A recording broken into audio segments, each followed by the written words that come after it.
Ayer te vi que subías por la Alameda Primera, luciendo la falda blanca y el pañuelo de seda. Dime dónde vas, morena, dime dónde vas, salada. Dime dónde vas, morena, a las 2 de la mañana. Voy a la fuente del caño.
Buenas tardes, Íscar. Y bienvenidos a este gran evento presentado por el gran Enrique y Juan.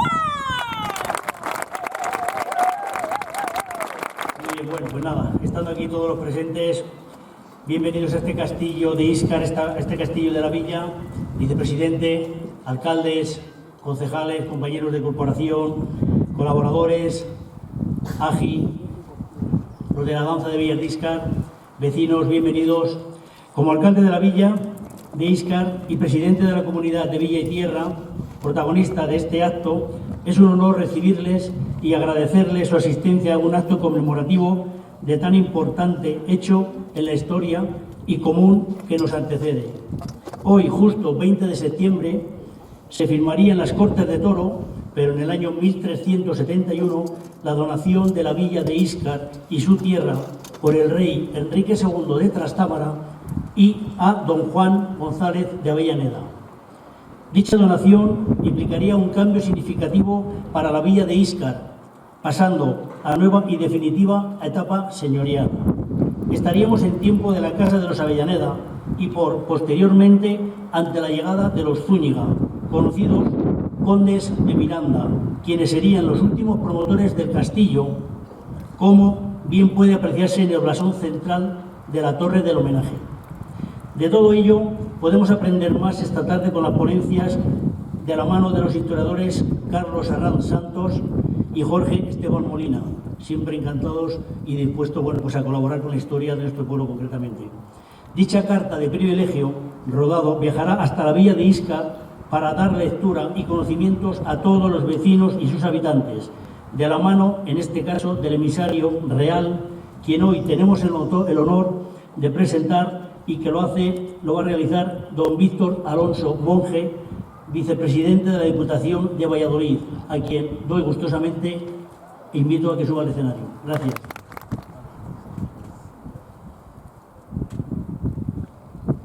Bueno, pues muy buenas tardes a todos y voy a proceder a la lectura del privilegio rodado.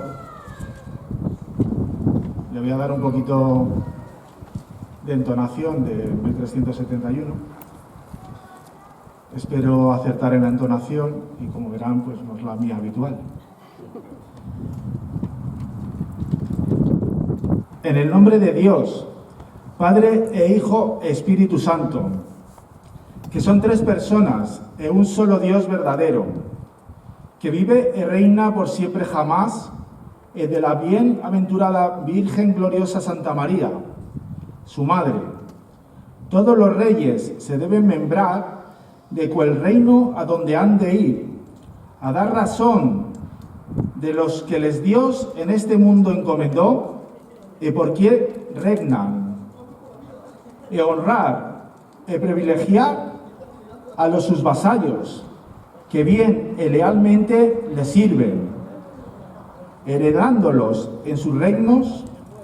Por ende, queremos que sepan, por este nuestro privilegio, vienen como nos don Enrique, por la gracia de Dios, Rey de Castilla, de León, de Toledo, de Galicia, de Sevilla, de Córdoba, de Murcia, de Jaén, del Algarve, de Algeciras y señor de Molina, reinante en uno con la reina doña Juana, conociendo a vos, Juan González de Avellaneda, nuestro vasallo, los muy grandes y señalados servicios que nos festistes et habedes fecho a facedes, de cada día a cuanta lealtad e fiasa fallamos en todas las cosas que cumplieron a nuestro servicio, y habiendo voluntad de vos dar galardón de todo ello, de vos de honrar e heredar en los dichos nuestros reinos, y hacer muchas mercedes agora y de aquí adelante. Por ende, por vos hacer bien e merced porque seades honrado, damos vos en donación fuera, en non revocable por juro de heredad, para agora et para siempre jamás, para vos e para vuestros herederos, el lugar de Íscar. Y dávoslo con su fortaleza y con todas sus aldeas y términos y pertenencias, cuantas ha de haber. Y hasta aquí llega el privilegio rodado, el cual he tenido el honor de poderles leer a todos ustedes. Gracias a todos, y como he intentado adaptar a la época lo mejor que he sabido, saludar como no a José Andrés y agradecerle pues que me haya permitido la oportunidad de trasladarme a esta época del 1371 en Íscar, a toda la corporación, a todas las personas del municipio de Íscar que estéis aquí presentes, al resto de alcaldes de los municipios limítrofes. Y como decía, pues es un privilegio, es un honor el estar aquí en el castillo de Íscar. Lo primero por estar, porque es fantástico, la verdad que está muy bien acondicionado y tenéis mucho espacio y se permite hacer grandes acontecimientos. Las vistas son espectaculares porque vemos Íscar. Y a buen seguro, pues también todas las tierras que se donaron en el 1371 y que he tenido pues el honor de poderles trasladar el privilegio y lo que vino aquí a contar en nombre de Su Majestad el Rey para trasladar pues, esa nueva época al municipio de Íscar. El hacer recreaciones históricas, el hacer acontecimientos como el que hoy vienen ustedes a realizar, a disfrutar y a conocer en mayor medida, pues es muy importante, ¿no? Es muy importante el conocer la historia de todos nuestros pueblos, el hecho ya de que en 1371 se tengan datos fehacientes de Íscar, seguro que se tienen mucho antes y los historiadores lo conocerán mucho más, pues es muy importante. No todos los municipios en el 1371 ya se tenían datos que se contaran de la historia de cada uno de los municipios, pero el que se dé a trasladar a las siguientes generaciones el conocimiento de lo que es cada historia, pues es muy importante, ¿no? De la historia y de la cultura de cada pueblo, porque lo que somos hoy es gracias a lo que hicieron otros antes que nosotros, y la cultura que nos antecedió a nosotros, pues es lo que nos permite ser lo que hoy estamos siendo. Y otro punto de vista también muy importante es todo lo que tiene que ver pues, con el dinamismo económico, con aprovechar los recursos que se tienen, y gracias a este evento pues estamos en este lugar también emblemático como es el Castillo de Íscar, también conocido pues entre las múltiples facetas que tiene Íscar, sus fiestas, sus encierros, sus empresas. Pues el Castillo de Íscar también es un lugar emblemático, por lo tanto con este evento también se le pone en valor. No me quiero extender mucho más. Muchísimas gracias por poder participar, por estar con todos ustedes, con los músicos, los actores, las personas de la danza que van a participar, y que estamos encantados y que para lo que consideren, pues que estamos a su total disposición. Muchísimas gracias a todos.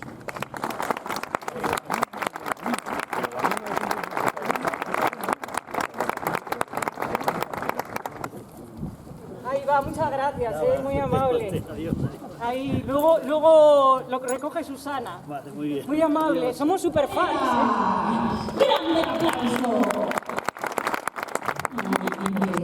Pero ya he vuelto, gracias Mocenov por sustituirme. Seguimos presentando al magnífico Alfonso II.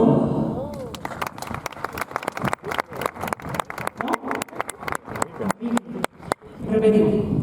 Hola, soy la voz Fernando. Seguimos presentando al magnífico Enrique II. Enrique II era valiente, honrado y algo pícaro. A la edad de 10 años ya tenía unos bíceps súper desarrollados.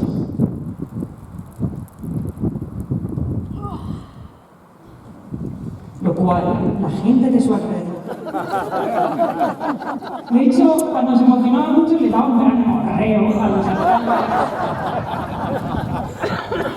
Incluso... Seguimos, bueno, y a los bebés, saludada y escuela.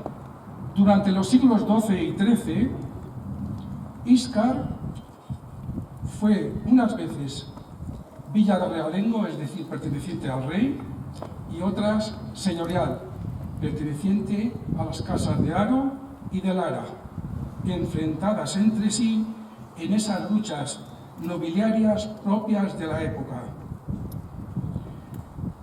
En 1371, en el mes de septiembre, Enrique II, el rey, convoca cortes en la ciudad de Toro, a las que acuden representantes de la nobleza, el clero y las ciudades, es decir, los estamentos de aquella época.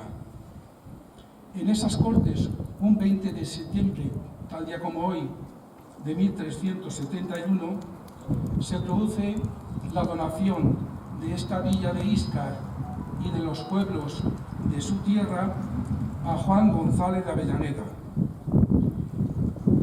Esta donación se redacta por escrito en un pergamino de cuero que se dice robado porque al final estaba signado por el rey con un sello circular en forma de rueda.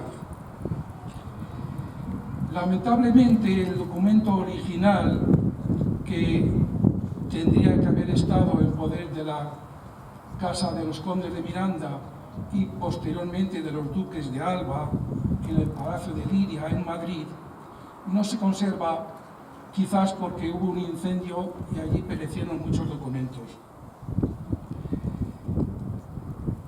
Tampoco se conservan, por desgracia, los documentos antiguos de la villa de Íscar.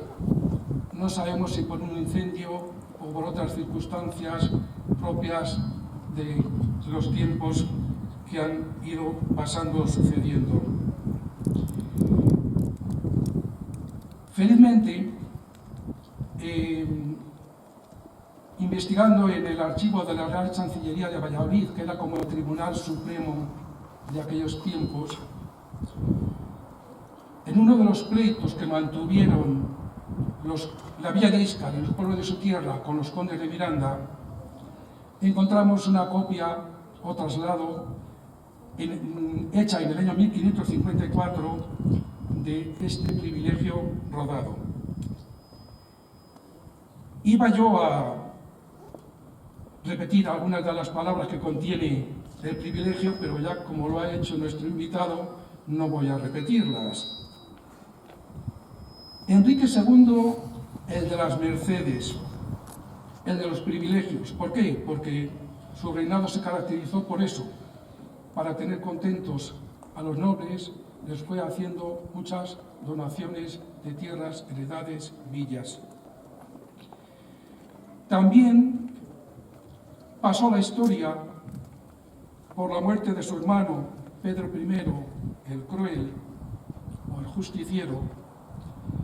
En ese lance en que ambos hermanos están luchando y un escudero de Enrique II, cuando vio que su señor lo estaba pasando muy mal, dio la vuelta a los dos combatientes y dicen que dijo esa frase de ni quito ni pongo rey, pero ayudo a mi señor.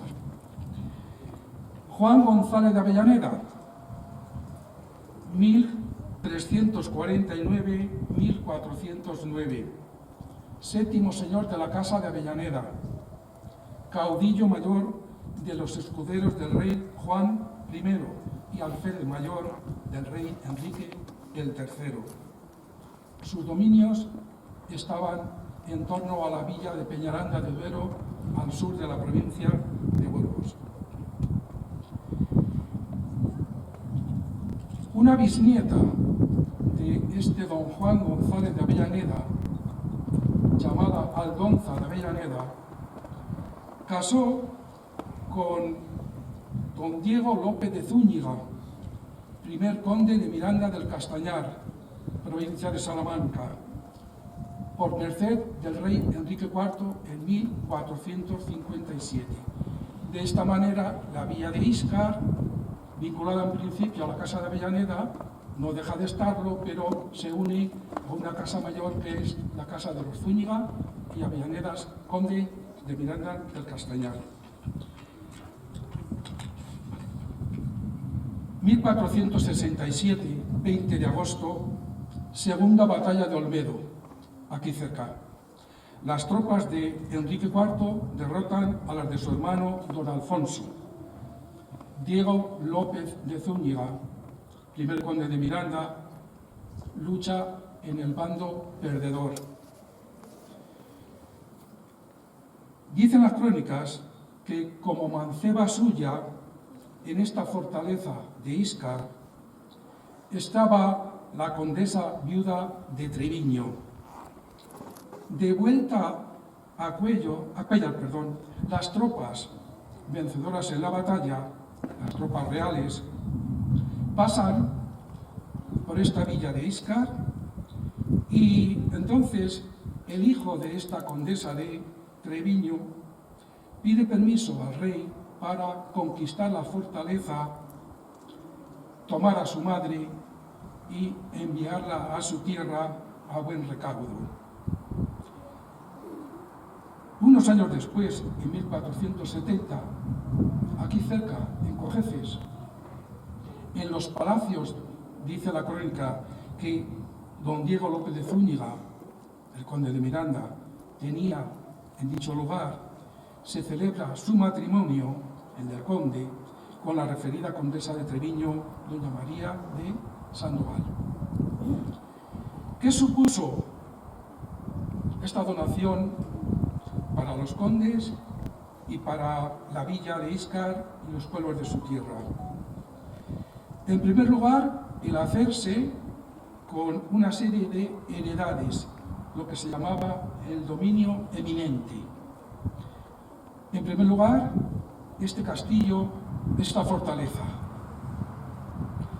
En segundo lugar, el monte de Íscar. Precisamente nos encontramos en un páramo y este páramo se conocía y se conoce todavía como el monte de Íscar. Ese monte con sus pastos y la caza, las canteras de piedra caliza, los bosques de robles y encinas con la leña que proporcionaban a veces para hacer carbón o a veces para surtir a la ciudad de Valladolid. Unos derechos, unos aprovechamientos a los que también tenían derecho los habitantes de Íscar y de los pueblos de su tierra. También ricas tierras de pan llevar, como se decía entonces, las sernas de Íscar y de Pedrajas, la Vega de Vejeces, las tierras de Cojeces, algunos pinares, el Molino de Abajo, y en las aguas del arroyo del Henar, entre Cojeces y Vejeces, a orillas del río Cega. Finalmente, la Casa Palacio en Íscar, en la calle Real, donde el conde almacenaba sus granos, los granos recogidos en sus tierras. Además de estas heredades, también el dominio jurisdiccional. El conde tenía la potestad de nombrar a los alcaldes y regidores de los pueblos de estos dominios. El conde o un representante suyo ejercía como juez de apelación. Si algún vecino tenía un problema, tenía que acudir en justicia ante sus alcaldes, porque los alcaldes de antes eran jueces, sobre todo. Si no estaban de acuerdo con la sentencia que diera su alcalde, podían apelar en primera instancia a un representante nombrado por los condes de Miranda. También los condes dictaban provisiones o normas de buen gobierno, confirmaban las ordenanzas que la villa, el regimiento de Villa y Tierra de Íscar efectuaba. Por ejemplo, sabemos que hubo ordenanzas dictadas en 1538, 1568 y 1592. Y por último, para controlar que funcionara bien y cada uno cumpliera con sus obligaciones, de vez en cuando enviaba de esta tierra jueces que se llamaban de residencia, que venían a controlar a ver si estaban bien o no hechas las cosas. Finalmente, un tercer aspecto de esta donación era la capacidad de percibir tributos en concepto de vasallaje. Por ejemplo, las alcabalas que se cobraban por todos los productos que se vendían. El portazo se solía llevar a la entrada de las villas y ciudades en las puertas, pero en este caso, como Íscar no fue villa, creemos que no fue villa amurallada, me refiero abajo, no arriba. Entonces se cobraba en los puentes, el de Cojeces, el de Vejeces, la Puente Blanca. La martiniega, un tributo que, como su nombre indica, se cobraba por San Martín el 11 de noviembre. Y finalmente las tercias reales, que era una parte de los diezmos. Sabéis que la Iglesia percibía de los agricultores y ganaderos una décima parte de la cosecha que obtenían. Eso se llamaban los diezmos. Pues parte de esos diezmos le correspondían al rey, el rey se los cede a Juan González de Avellaneda. ¿Cómo fueron las relaciones de los condes de Miranda con la villa de Íscar y su tierra a lo largo de los tiempos? Realmente, aparte de estas relaciones que he dicho antes de interés económico o de gobierno, los condes de Miranda no pasaron mucho por esta tierra. Delegaron sus funciones en representantes suyos. Por ejemplo, para gobernar esta fortaleza, este castillo, nombraban de vez en cuando alcaides, no alcaldes, alcaides. Y también nombraban mayordomos de rentas que estaban encargados de recoger las cosechas, almacenar los granos, cobrar los tributos, etc. Los condes no lo hicieron por sí, nombraban a representantes suyos, generalmente llegados de tierras de otros dominios. En el siglo XVI, una familia, varias generaciones de la familia Puelles actúan como representantes de los condes en esta tierra. Todos conocéis la calle Puelles, por lo menos os suena, y la plazuela de Puelles. Y había una casa en esa plazuela de Puelles, la casa de la Capellería de Puelles, una casa muy antigua, una portada muy interesante, que no está porque se derribó no hace tantos años. En el siglo XVIII llega a Íscar con la misma misión de representar a los condes de Miranda, la familia Caviedes, procedente de tierras cántabras. Si yo era una familia, ya digo, de carácter hidalgo, si yo dijera, ¿hay algún Caviedes aquí? ¿Alguna persona de aquí lleva el apellido Caviedes? ¿Uno? ¿Una persona? Nada más. Bueno, pues hay muchos Caviedes en Íscar, ¿eh? No están aquí más que uno, ¿vale? Bueno, es un apellido que se ha perpetuado en Íscar y ya digo que vinieron aquí para esto de servir a los condes de Miranda. En el siglo XVI, a mediados, fue una época en la que ciertas villas y lugares se plantean, cosa a la que no se atrevían en tiempos medievales, se cuestionaban el por qué los señores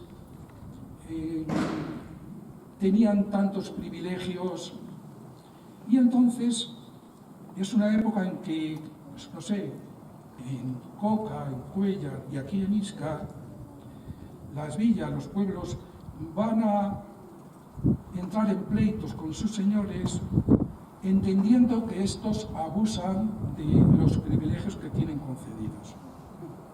1549, don Francisco de Zúñiga y Avellaneda, el cuarto conde de Miranda, dicta un mandamiento prohibiendo la entrada de ganado cabrío a pacer aquí en el monte de Íscar. El interés suyo era que crecieran los robles y encinas, porque cuando se cortaban y se hacía leña o se hacía carbón, pues ganaban mucho dinero. Luego volvían a brotar y cada 8 o 10 años otra vez volvían a cortarlos. Además, prohíbe a los vecinos de Íscar y de los pueblos que se entrometan a vigilar o a guardar el monte, cosa que sí que tenían ese derecho. Los pueblos, agraviados por estos dos mandamientos y por otra serie de abusos que entendían ellos que los condes estaban causando, acuden a la Real Chancillería de Valladolid con una serie de quejas. Por ejemplo, que el alcaide de la fortaleza les pedía un cordero por cada rebaño que pacía en el monte, que el conde, que se había quedado viñas y tierras que tenían por aquí en las laderas del monte, que les impedía cazar, llevar la leña, recoger la bellota, que les echaba huéspedes, les decía, venían invitados suyos y les mandaba a las casas a que se aposentaran. Y también les tomaba las carretas y los ganados sin pagarles lo que les correspondía, por ejemplo, para llevar el grano de los diezmos para traerlo a Íscar desde los pueblos. Por Navidad les exigía un regalo: 6 carneros, 6 borregos, 100 gallinas, 12 cántaras de vino. Y por el fuego que hacían los pastores en el campo, les pedía 11 maravedís. Y por el fuego que los vecinos hacían en sus hogares, les cobraba 3 blancas. La blanca era una moneda, un maravedí, 2 blancas. ¿Qué pueblos iniciaron este pleito? Los más interesados, porque estaban los más cercanos al monte, Cojeces, Mejeces y Pedrejas.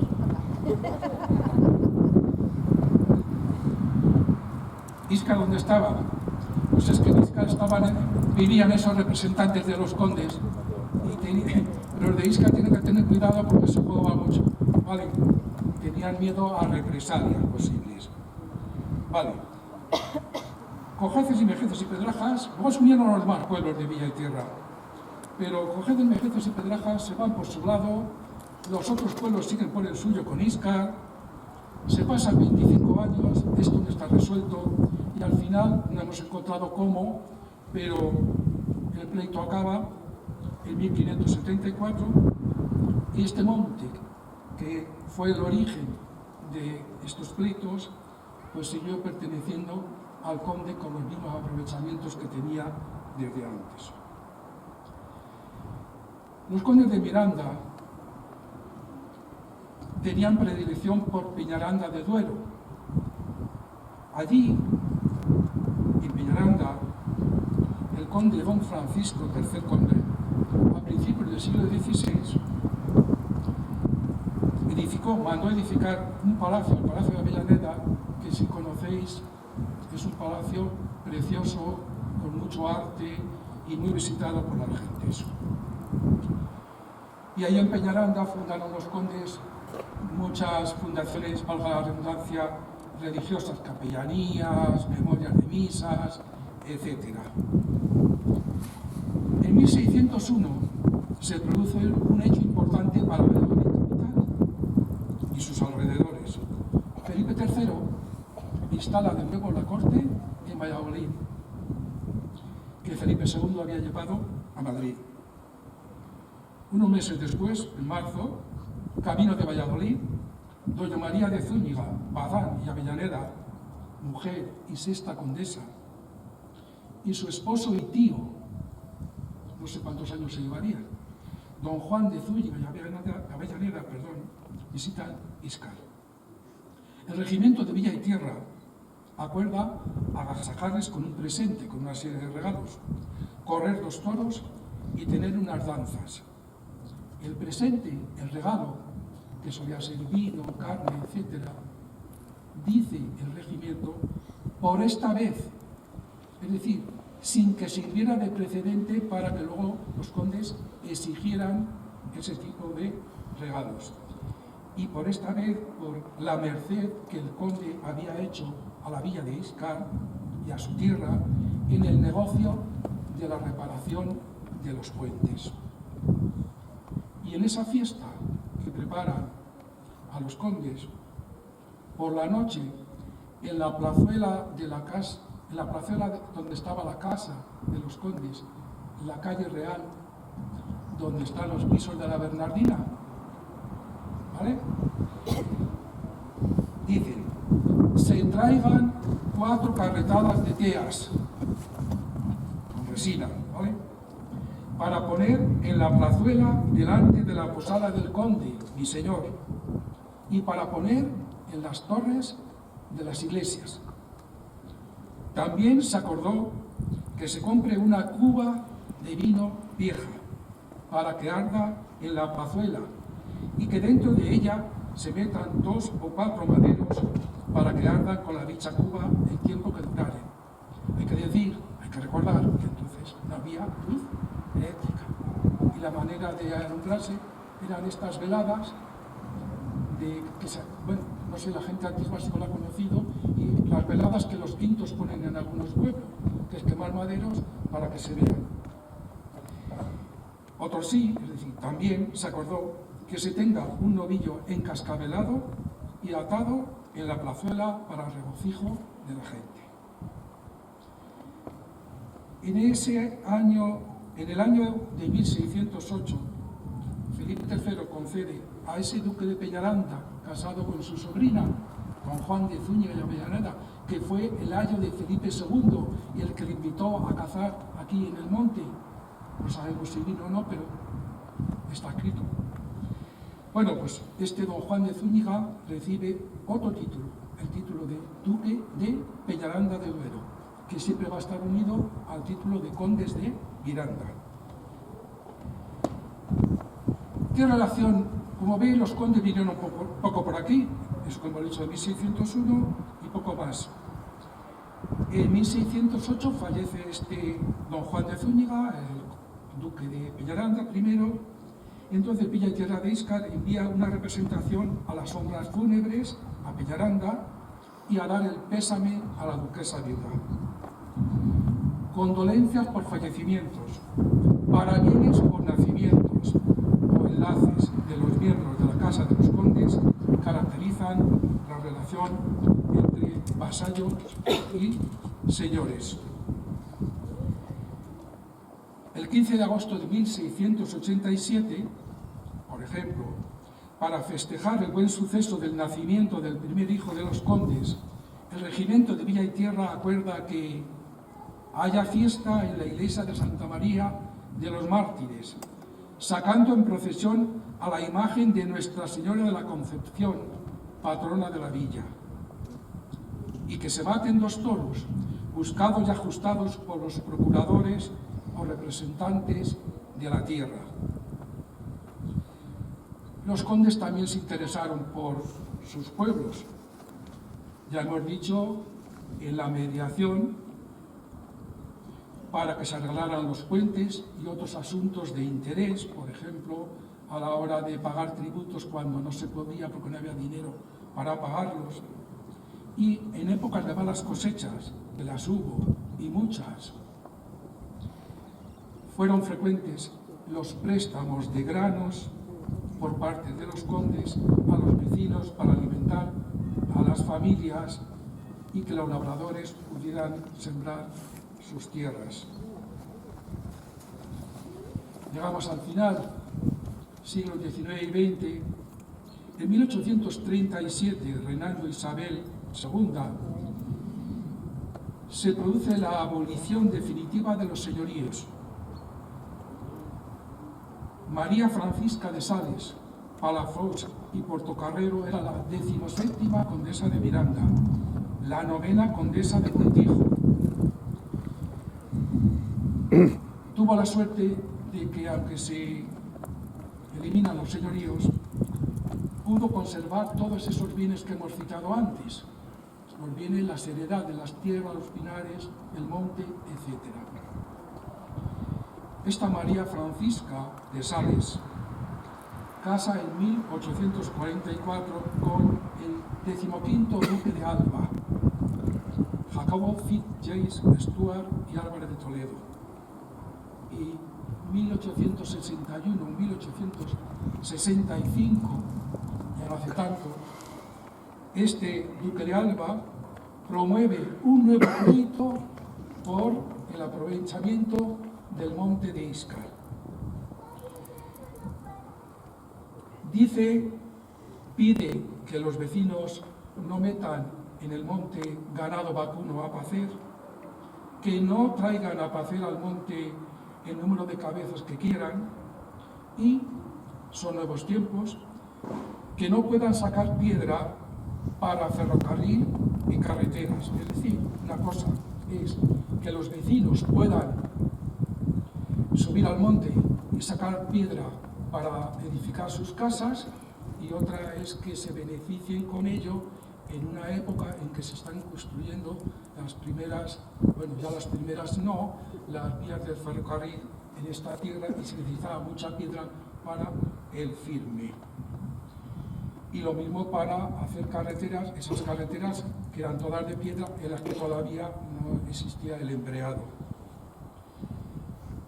Hablamos del monte, que seguía siendo ahora de los duques de Alba, condes de Montijo, condes de Peñaranda, condes de Miranda, duques de Peñaranda.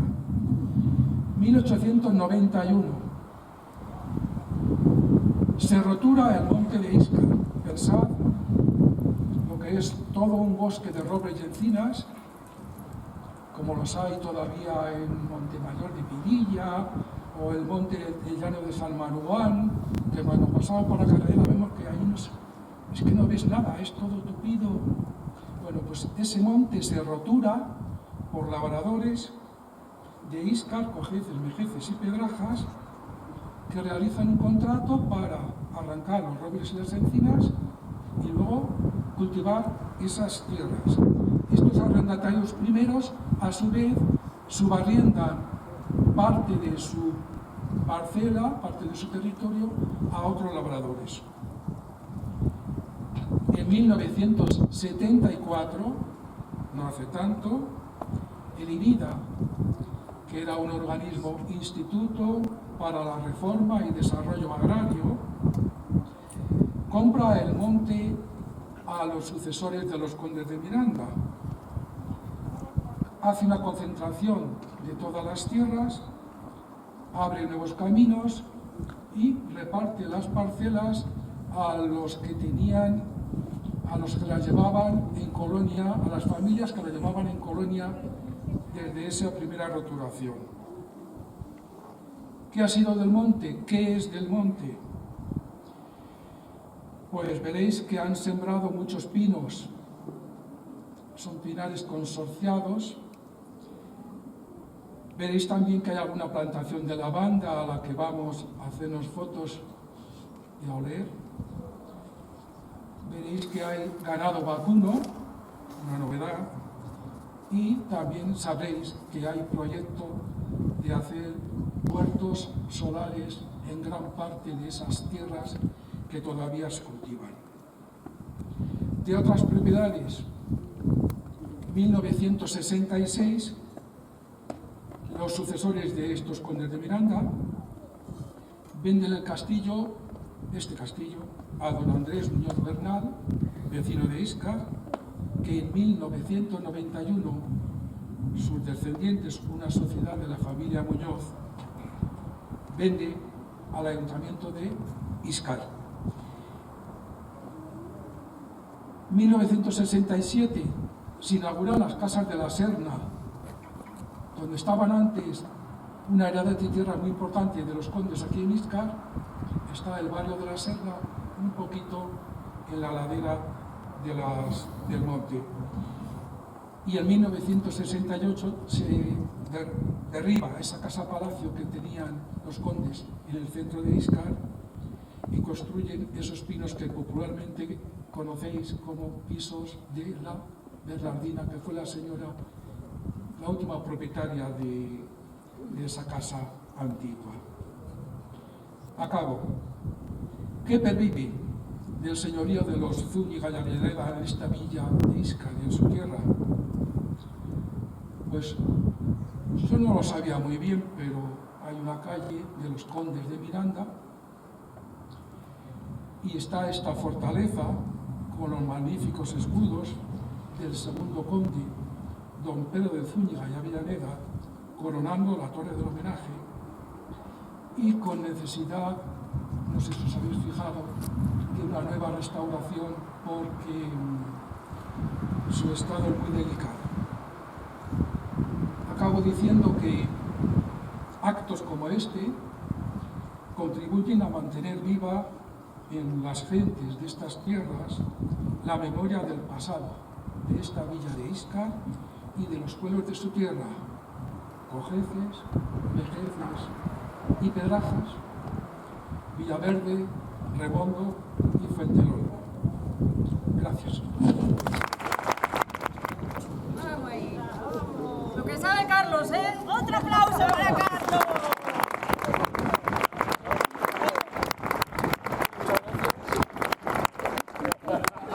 Y ahora vamos a dar paso. ¡Cuéntales! Es que fue hace muchos siglos. ¡Cuéntales! Bueno, cuéntales tu versión. Mi versión... A ver, pues yo... Es que con mi hermano no me llevaba muy bien. ¿Por qué? Bueno, pues porque él era el rey y tenía un poquillo de celos. ¿Quién? ¿Tú o él? Yo. Así que lo intenté resolver pues como se resolvían las cosas antes. ¿Cómo? Con una guerra civil. No como ahora. Y bueno, pues al final gané la guerra. ¡Toma ahí! Un aplauso, ¿no? Que ganó la guerra. Pues como me ayudó mucha gente, dije, venga, pues para los que me han ayudado, venga, para ti que me has prestado un par de arcos. Cuellar, para ti cuellar. Para ti cuellar. Para ti que un día después de la batalla me invitaste a cenar. Pues para ti dueñas, que está ahí al lado de Palermo, en Venta. Claro, ahí. Para ti que me ayudaste en la batalla del domingo. Para ti Soria. Vale. Y para ti que has sido tan buen amigo. ¿Qué? Íscar. ¡Toma ahí! En el grupo de danza, Virgen de las Mártires, que son mías también, con la danza Pikachu. Pingacho. Y el grupo Villa de Íscar con la danza de los labradores. ¡De Avellaneda!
historiador que va a hablar de la arquitectura defensiva y de concreto aquí del castillo de Íscar, ¿no? Que dices, ¿tú qué es la arquitectura defensiva? ¿No? Pues es esto de, ¿no? Que te vienen a atacar y dices, a ver, ¿qué hago? ¿Qué saco al peón? ¿Que se mueva uno para adelante? ¿O cojo el caballo que haga una L y tire para acá? ¿O muevo a la reina? El rey que se quede ahí, que se quede ahí.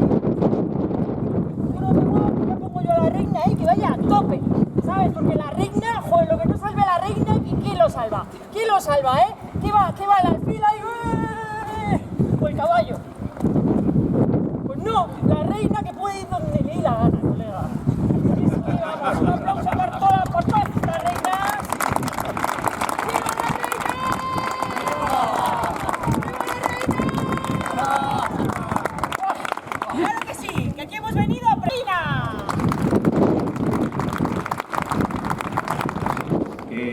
Es un placer estar hoy aquí por invitación para esta colaboración por parte del Ayuntamiento de Íscar y por mi parte, como suelo hacer desde hace ya mucho tiempo, pues encantado de poder aportar mi granito de arena a un mejor conocimiento de la historia de Íscar y en segundo lugar a crear conciencia de comunidad de Villa y Tierra, que es lo que también somos. Bien, la charla breve, las palabras, que es como se ha designado estas charlas breves que vamos a pronunciar, como la que ha hecho Carlos Arranz, quien me ha precedido en la palabra y como la que voy a hacer yo, pues en el caso mío la he titulado Arquitectura defensiva medieval, el caso del castillo de Íscar. Lo primero que quería comentaros es que voy a tratar de que sea una charla, ya digo, como digo, breve, que sea muy sintética, hay que hacer un esfuerzo de síntesis, pero también voy a tratar de ser lo más pedagógico posible, puesto que si bien no hay imágenes como estoy acostumbrado con PowerPoint, también tenemos el magnífico castillo que nos sirve como referencia a la hora de presentar diferentes ejemplos. Bien, lo primero que tengo que decir es que el término castillo proviene de una palabra latina, de castellum, que es una palabra diminutiva de la palabra castrum, es lugar fortificado. Por lo tanto, castellum sería un lugar fortificado, pero de menores dimensiones. Eso es lo que ha llegado hasta nuestros días. El diccionario de la RAE, no voy a leer mucho, pero bueno, esta es una definición de diccionario, dice que un castillo es un lugar fuerte, cercado de murallas, baluartes, fosos y otras fortificaciones. Lo que sí que está claro es que, a pesar de ser una terminología, como digo, proveniente del latín, cuando hablamos de castillos, pues lo que nos viene a la mente a todos es una construcción militar, como esta que vemos aquí, y que es propia además de la Edad Media europea, occidental, y no podemos hablar de castillos ni antes de la Edad Media ni después de la Edad Media. Hay algunos intentos de haber hecho castillos con carácter romántico, en el siglo XIX, XX. No sé si alguien ha visto el castillo de Butrón en Vizcaya, pues bueno, es un castillo realizado hace poco tiempo, no tiene nada que ver, pero bueno, se ha recreado en el mundo medieval. Y otra cosa son los castillos realizados, pues cuando tenían que ser, en la Edad Media, castillos de frontera, castillos que formaban parte de líneas defensivas en un territorio como era la península ibérica, que estaba en un constante movimiento de fronteras por el hecho de que se estaba produciendo la reconquista. Bien, además de ese carácter, como digo, que puede ser belicista, guerrero, también el castillo es un símbolo de poder político. A partir de los castillos se rige un determinado territorio, y así lo ocurría aquí, en Íscar, como no podía ser de otra manera. Y hay otro tema también que quería lanzar antes de comenzar mi exposición, y es que la evolución de los castillos en nuestro país, o más bien también en la península ibérica, por hacerlo extensible geográficamente a toda la península, es que los castillos comenzaron siendo empalizadas o muros de barro, de tierra y de piedras mal colocadas, para pasar a ser luego ya castillos bien realizados en piedra, porque las técnicas de asedio y las innovaciones fueron incrementándose y no había otra manera de defenderse que pues, protegerse con muros más gruesos o con construcciones más consistentes. Un tercer elemento también que hay que tener en cuenta, y que también lo tenemos aquí en Íscar, es la aparición de la pólvora y por ende de la artillería. Una vez que aparecen ya armas de fuego de gran alcance y potencia destructora, pues los castillos tienen que adaptarse a esa nueva situación. Y ese ya será un poco el final.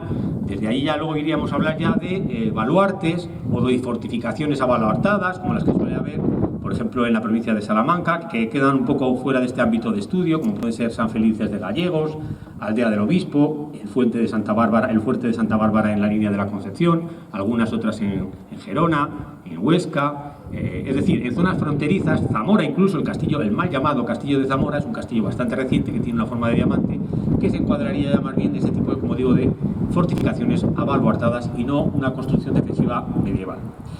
Bien, el origen de todo ello, ya que hemos hablado de que la palabra es eminentemente latina, pues proviene de la tardoantigüedad o del Bajo Imperio Romano más bien. En los últimos siglos del Imperio, fundamentalmente el siglo IV y sobre todo el siglo V, las invasiones bárbaras de pueblos germánicos hacen que el mundo rural, sobre todo, bueno, las ciudades se abandonen, algunas otras se fortifiquen. Ahí están las murallas, por ejemplo, de la ciudad de León, la ciudad de Lugo. En el mundo rural, las villas, es decir, grandes latifundios, grandes cortijos de la época, representados por un señor llamado Vilicus, que regía un territorio, pues las villas se comienzan a abandonar, o las que no son abandonadas se empiezan a tener cierto tipo de construcciones para la defensa, porque la inseguridad era cada vez más fuerte. Estamos un poco abandonando el mundo romano, es un mundo regido por leyes, derecho romano, por un poder político muy fuerte que está desapareciendo, y antes de que colapse, pues todo el mundo que tenía a su cargo en el mundo rural, pues lo que hacen es buscar alternativas de defensa.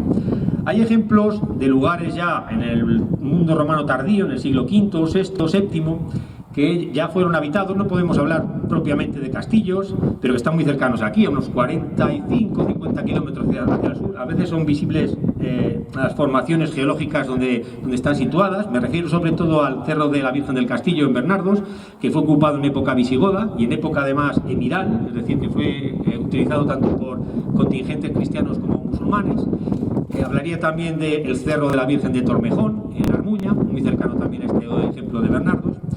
Y, como digo, son esos primeros intentos de reforzar defensas ante un momento de inseguridad. Todavía estamos en una fase embrionaria de lo que progresivamente se irá convirtiendo todo en la Edad Media, pero son ejemplos, yo creo, que muy significativos. Y es más, los textos clásicos hablan muchas veces también de lugares en los que dicen que hay castrum e castellum.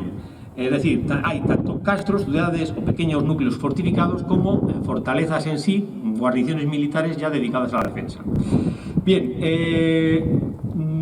todo este elenco que acabo de señalar tendrá su continuidad ya en el siglo XI, en el siglo X, sobre todo. Ahí es cuando ya podemos empezar un poco a hablar de castillos. Y tenemos también un ejemplo, y aquí podemos hablar ya de Iscar. Las crónicas árabes, en concreto una obra llamada Muktabis, escrita por el autor musulmán Ibn Hayyan en el año 1053, narra el recorrido de Abderramán III, el propio califa en persona, que salió de Córdoba con un ejército tremendo al que se fueron uniendo diferentes huestes de otras zonas de Al-Ándalus para reunirse en Toledo, cruzar por el puerto de la Fuenfría, la Sierra de Guadarrama, y en sus cabalgadas ir llegando hasta el Duero. En el camino fueron eliminando una serie de fortalezas de avanzadillas cristianas que ya había, muy tempranas. Esto discurre en el año 939. Y así hablan de que han destruido, había abandonado más bien toda la población de la zona, y que resistía en el castillo había abandonado ante la llegada de tan poderoso ejército un nombre que es muy significativo, Hisun Iscar. Es un término a caballo entre el árabe y el bereber, pero que nos habla ya, es la primera mención escrita de Iscar, ya digo, del año 939. En ese recorrido también van atacando una ciudad, un núcleo de población, por decirlo de alguna manera, llamado Alcazarén, los dos alcázares, para progresivamente ir acercándose hacia el río Cega, y atacarán una zona poblada, parece ser que podría ser Mojados, y otro castillo que era Hisun Burtil, o sea, el castillo de Portillo. Desde ahí ya, una vez todo arrasado, fueron hasta al encuentro de los cristianos en el Duero y se produjo la consabida batalla de Simancas con la derrota del propio califa. Bueno, pues en ese primer momento, ya digo, Iscar es cuando llega tenemos una primera mención histórica de nuestra localidad. Y la verdad, lo que ha quedado más o menos alguna evidencia de todo aquel momento, pues se puede resumir en una cerámica de carácter andalusí, que fue encontrada aquí, en el patio de armas, y que fue referenciada por el profesor de la Universidad Complutense, Manuel Retuerce, especialista en cerámica andalusí. Y también algunos autores han hablado de un pequeño cubo que no podemos ver, que se sale de lo que es el perímetro amurallado, está un poquito más abajo, que pudiera pertenecer a esa primera fortaleza. La verdad es que estas fortalezas de avanzadilla del reino astur-leonés, recordemos que hasta el año 900 aproximadamente los cristianos no llegan al Duero, es cuando ocupan Simancas, repueblan Simancas, también ocupan Toro, Zamora, y en el año 939 ya están llegando un poco a lo que vemos aquí, a las primeras vistas que dejan entrever lo que es el sistema central, la Sierra de Guadarrama. Bueno, pues por lo que digo, este tipo de castillos, al ser castillos que están realizados muchas veces con impalizadas, es decir, con madera, con material orgánico que es deleznable con el paso de los siglos, el que se hayan construido pues diferentes etapas que voy a narrar a lo largo de mi intervención, hace que no quede apenas rastro de esa posible fortaleza medieval, si es que además, que creemos que puede ser así, si es que estaba asentada en este mismo solar y no en otro.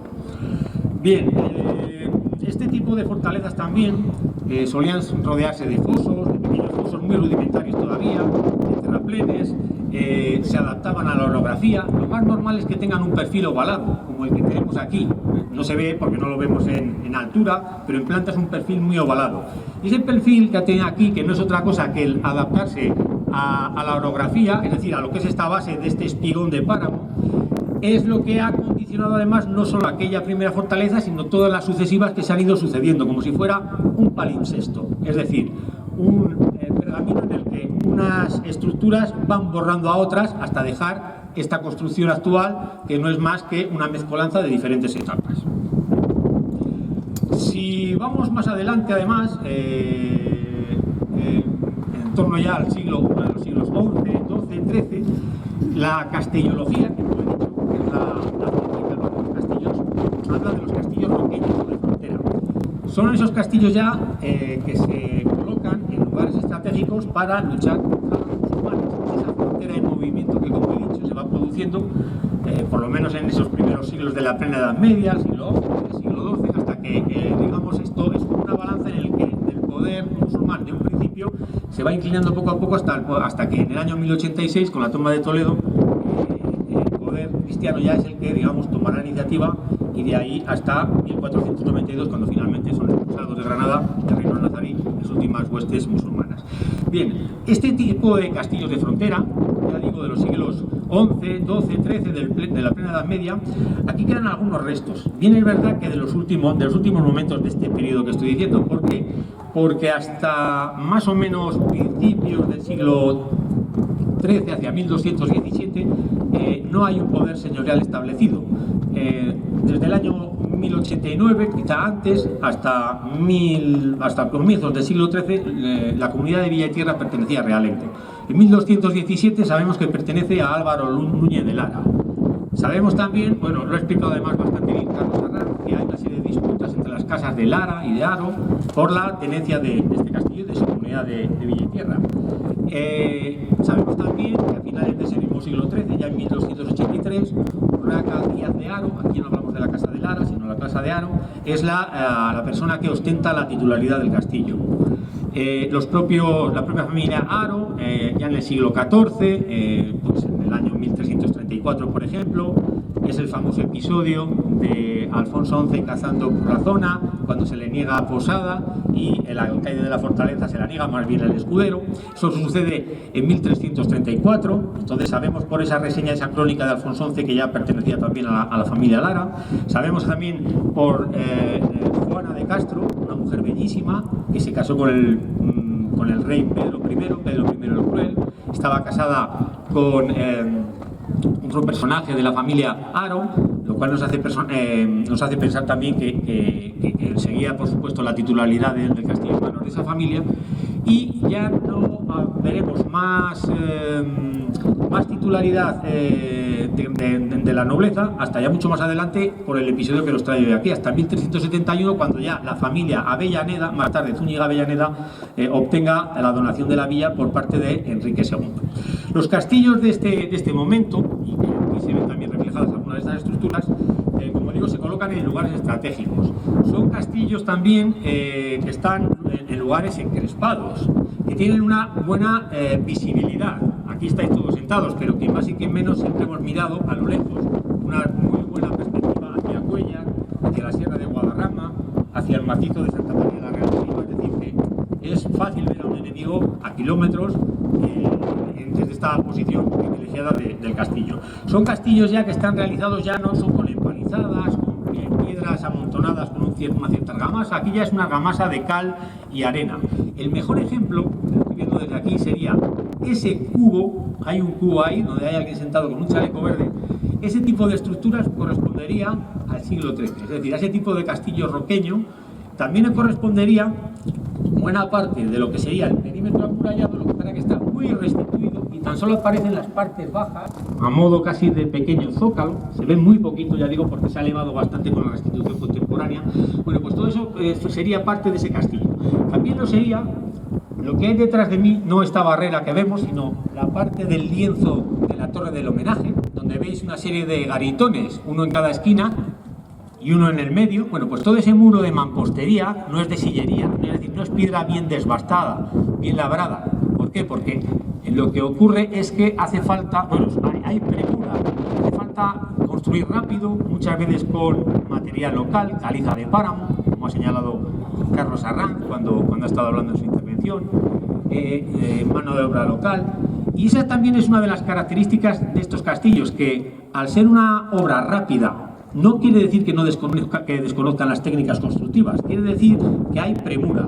Y eso es también lo que hace que no existan apenas criptogramas, es decir, que no haya marcas de cantero. Eso es una constante que se repite. Aquí hay pocas, muy pocas, y en otros castillos de la misma época. Como digo, se trataría de castillos roqueños o de frontera. Bien, son además castillos que no disponen de muchos lujos. ¿Por qué? Porque se sacrifica todo en pro de la defensa. Eso es lo fundamental. Ya llegará más tarde, y lo hablaremos, cuando ya en los siglos XIV y XV, los castillos ya más propiamente señoriales empiecen a dedicar cierta parte de su espacio, sobre todo a una serie de dependencias, como sean caballerizas, habitaciones para los nobles, todo tipo de elementos además para mejorar el confort, pero ya digo que no correspondería a esta parte. Otro elemento también interesante en este tipo de castillos, y está en buena medida debajo de mucha gente ahí, son los aljibes, porque hay que mantener el agua, ¿no? La presencia de agua en caso de asedio. En el caso de Portillo, por ejemplo, hay un pozo muy profundo que llega hasta el nivel freático. Aquí lo que se coloca es un gran aljibe, que está cubierto hoy en día con una reja para proteger a cualquier persona que se acerque, y ese es otro de los elementos que sirve también para el asedio, son una serie como de defensas pasivas. Es propio también de ese elemento la división en pisos. Cuando hemos entrado aquí, ya una vez restaurado, que hemos visto que hay una serie de plantas en madera e incluso una bóveda nervada propia del mundo gótico, y por encima otra vez otra serie de pisos de madera, y además nos han dejado la impronta. ¿Por qué? Porque quedaban los mechinales, los huecos en los que se introducían las vigas que marcaban las diferentes plantas de cada uno de los elementos que componían la Torre del Homenaje. En fin, una serie también de elementos que son inherentes a los castillos es, por supuesto, la propiedad del castillo. Es una manera de regir, un territorio, en este caso una comunidad de villa y tierra, y el rey de turno lo que hace es donar a un tenente, en este caso a la familia Avellaneda, Juan González de Avellaneda, la organización de un territorio a nivel político, a nivel fiscal y a nivel también militar. Es una manera de tener controlado, y si esas personas tienen controlada su comarca, pues lo que hace el rey es tener también cada vez más controlado el reino y más ensanchado. Entonces esa es una de las características, como digo, inherentes.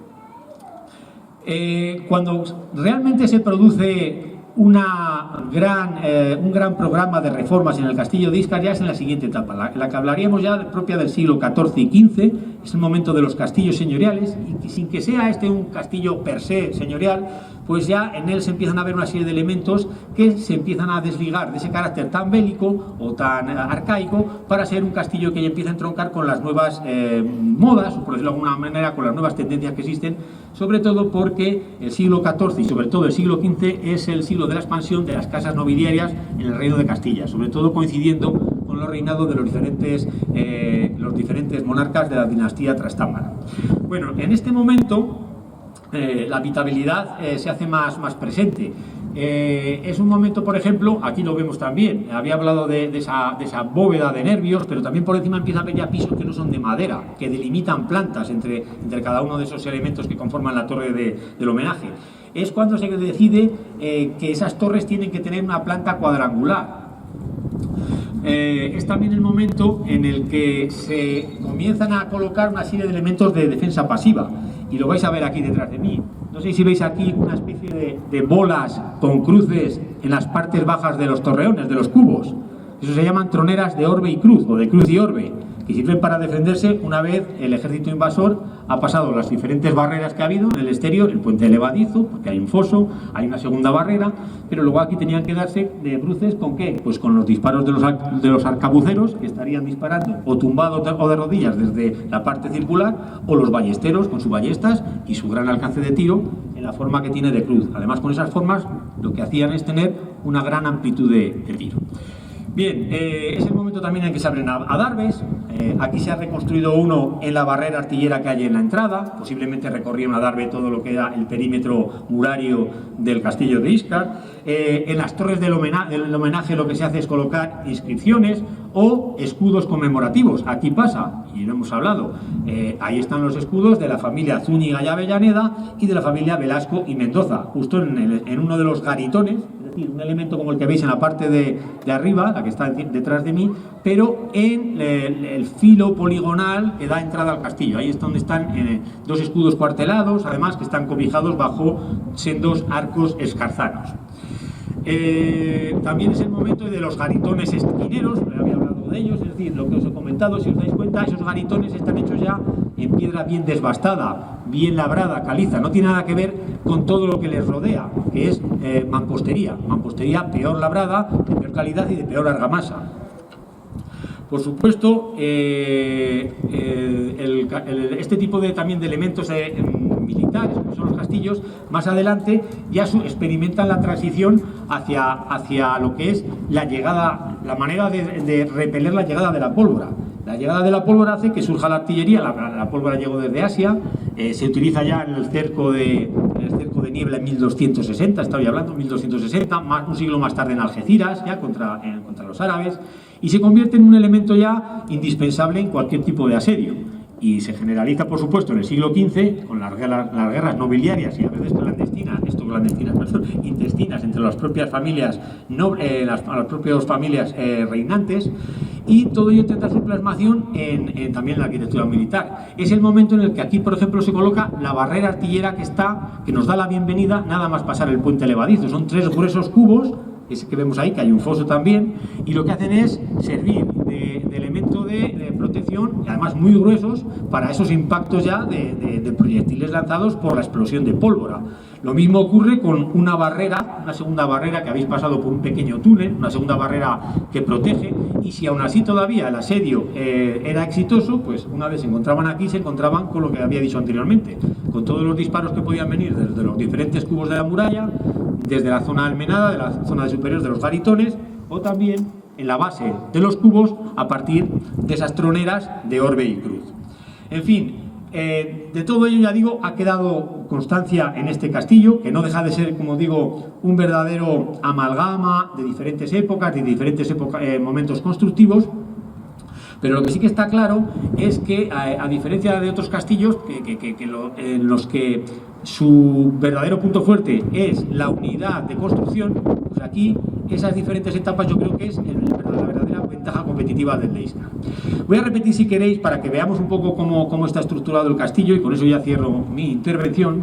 Y lo que he dicho es que en un primer momento el castillo del siglo X, el que narran las crónicas árabes, de ese no nos queda nada más que un fragmento, que está en un museo además, un fragmento de cerámica andalusí y posiblemente un cubo desgajado de todo este perímetro, que está unos 20 metros más abajo, que pudiera pertenecer a esa fortaleza.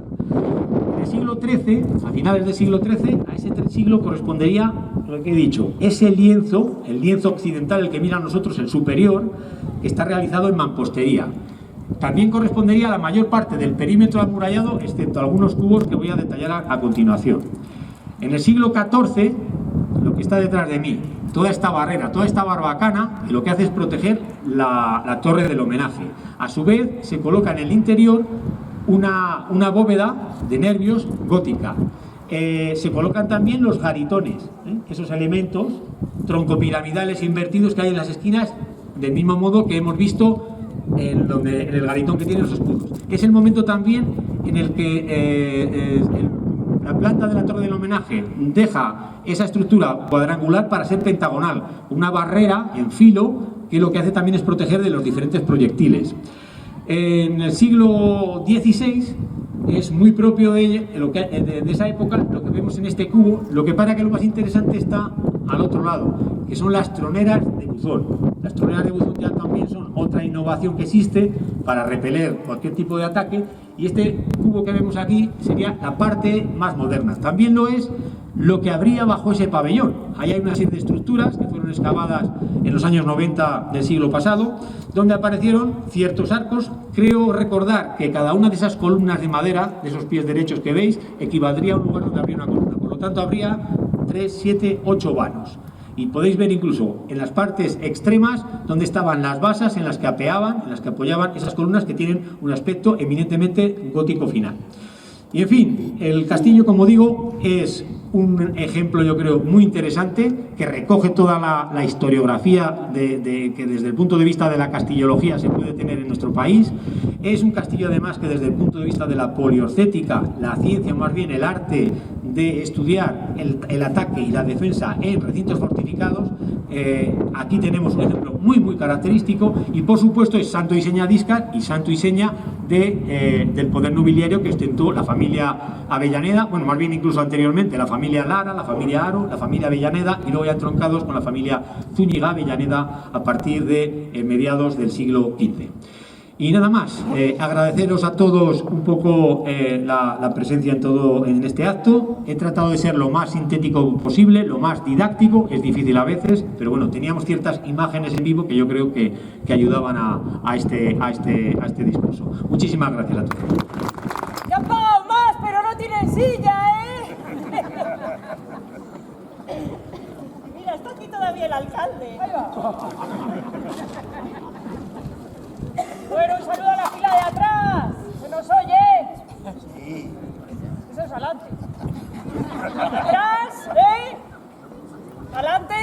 Sí. ¿Atrás? Sí. ¿Adelante? Sí. ¿Y el alcalde?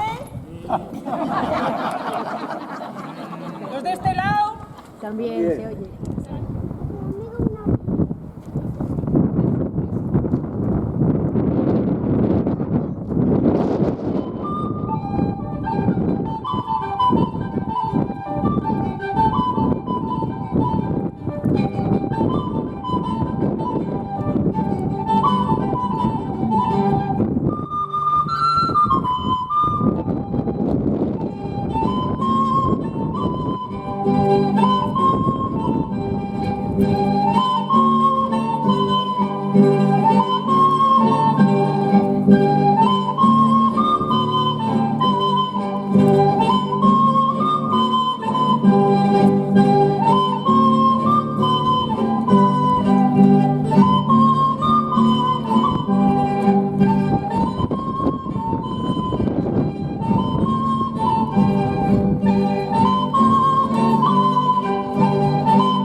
vamos a confesar, a pediros perdón, porque igual os habéis sentido engañados ahora.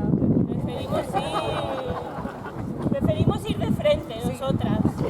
Nosotros ahí vamos. Sinceridad todo el rato. Nada, ni sois míos.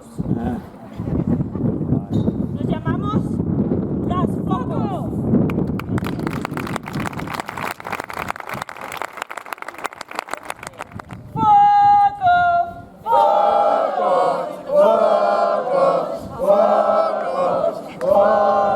Y ahora al revés. ¡Es un palíndromo!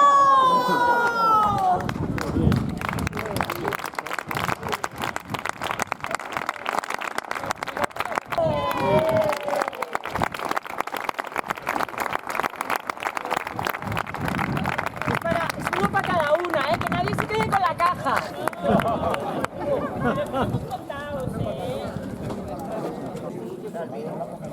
¿Y ahora queréis que nos quedemos más todavía?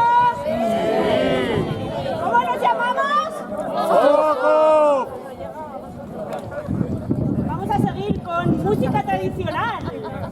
Sí, con 22 cuerdas. ¡De Avellaneda!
Mientras el caballo bebe, canta un hermoso cantar.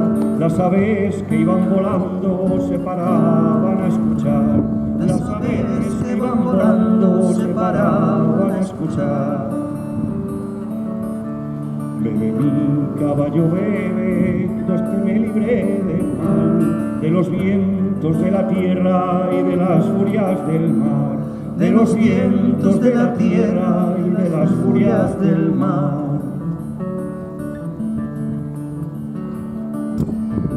Desde las torres más altas la reina le oyó cantar. Mira, hija, cómo canta la sirena de la mar. Mira, hija, cómo canta la sirena de la mar. Sirenita madre que esa tiene otro cantar, es la voz del condiolinos que por mí penando está, que es la voz del condiolinos que por mí penando está. Si es la voz del condiolinos yo le mandaré matar, que para casar contigo le falta la sangre real, que para casar contigo le falta la sangre real. Pueden repetir la última frase también, que mola, cantamos todos juntos y queda bonito.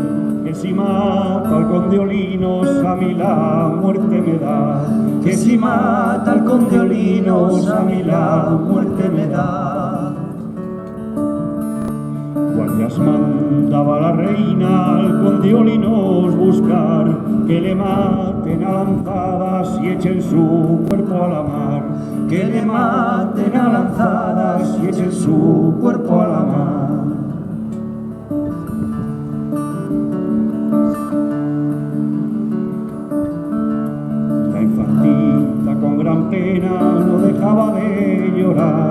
Él murió a la medianoche, ella los gallos cantar. Él murió a la medianoche, ella los gallos cantar.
por la Alameda Primera,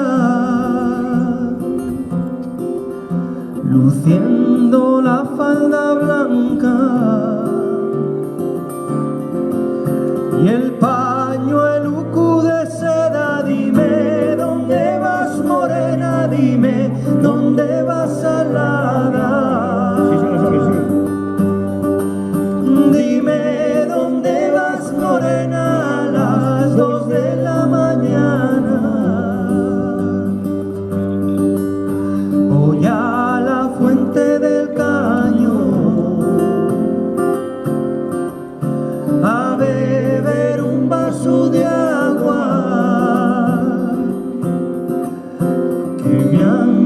dicho que es muy buena.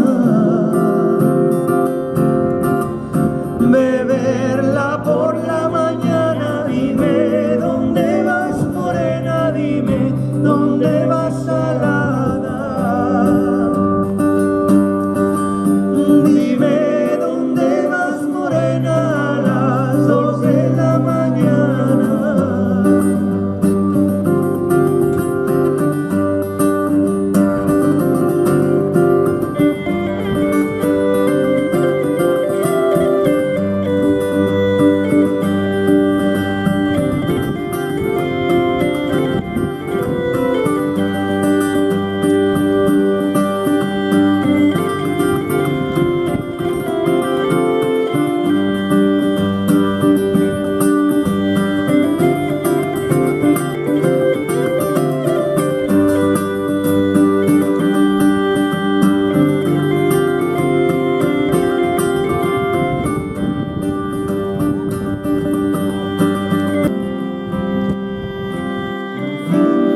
La falda blanca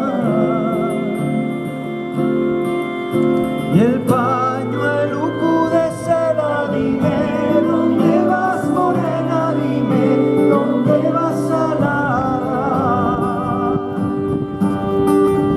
Dime dónde vas morena a las 2 de la mañana. Voy al jardín de